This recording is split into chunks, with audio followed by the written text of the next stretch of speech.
We're going to take you back live to near Waco right now. The cult compound there about 1 hour ago went up in flames and burned to the ground. 112 people inside, 17 of them children.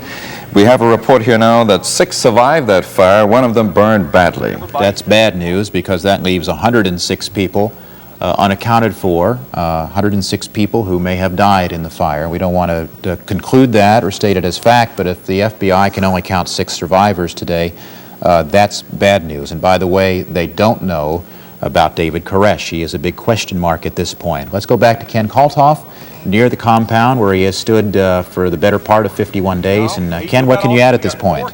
Well, there's not much to add at the present time. What we know is that there's been a tremendous fire out there.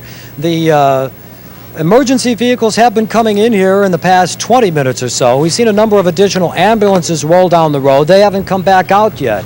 So perhaps they're down there treating people who were injured or were near this fire when it occurred.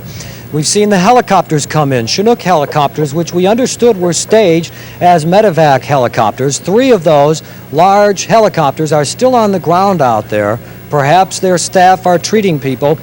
We just don't know the accurate count, but what we do know is that this incredible fire began around 10 minutes after 12, took about 5 or 10 minutes to engulf the entire building.